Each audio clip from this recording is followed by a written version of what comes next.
মেয়েটি বাড়িতে পাহা রাখতেই তার সৎবোন পালক বোন তাকে একটি পোশাক দেয়, যা ছিল একটি চক্রান্তের অংশ। পোশাকটি আসলে ওষুধ মেশানো পানিতে ডোবানো ছিল। সৎবোনের উদ্দেশ্য ছিল মেয়েটি এই পোশাক পরলে তার সারা গায়ে লাল ফুসকুড়ি বের হবে এবং পরিবারের ভোজ সভায় সে সবার সামনে অপমানিত হবে। মেয়েটি তার সৎবোনের পুরো পরিকল্পনা আগে থেকেই বুঝে যায়। সে চালাকি করে এমন ভান করে যে ভুলবশত তার হাতে সৎবোনের হাত ছাপা পড়েছে এবং পোশাকটি মেঝেতে পড়ে যায়।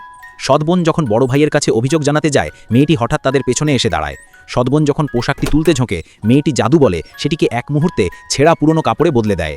এরপর সে নিরীহের মতো বলে যে সৎবোন তাকে ফাঁসানোর চেষ্টা করছে। এই দেখে বড় ভাই তার সৎবোনের উপর অসন্তুষ্ট। আসলে এই মেয়েটির শরীরে একটি মন্দিরের পূজারীর আত্মা রয়েছে। 3 দিন আগে সৎ বাবা মেয়েটিকে একটি ভালো জীবন দেওয়ার জন্য তাকে ভাড়ারে বন্দি করে রেখেছিলেন। তখনই পূজারীর আত্মার সময় থামিয়ে আসল মেয়েটির পক্ষ থেকে প্রতিশোধ নেওয়ার সিদ্ধান্ত নেয়। কিছু সময় পর মেয়েটি পরিবারের কাছে ফিরে আসে। মা তাকে দেখে আবেগপ্রবণ হন এবং সৎবোনের সঙ্গে তাকে পরিচয় করিয়ে দেন। মেয়েটি সরাসরি বলে যে সৎবোন তাকে ফাঁসাতে চায়, কিন্তু মা তার কথা বিশ্বাস না করে উল্টো মেয়েটিকেই ক্ষমা চাইতে আদেশ দেন।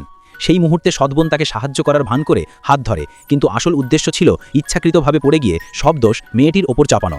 তবে মেয়েটি জাদু বলে তাকে নিয়ন্ত্রণ করে এবং সৎবোন নিজেই মেঝেতে আছড়ে পড়ে যায়। 2 ভাই ছুটে এসে মেয়েটিকে সামলান।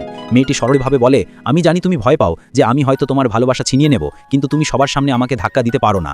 এরপর বড় ভাই তাকে একটি ঘরে নিয়ে যান, যা তার জন্য আনা উপহারে ভরা ছিল।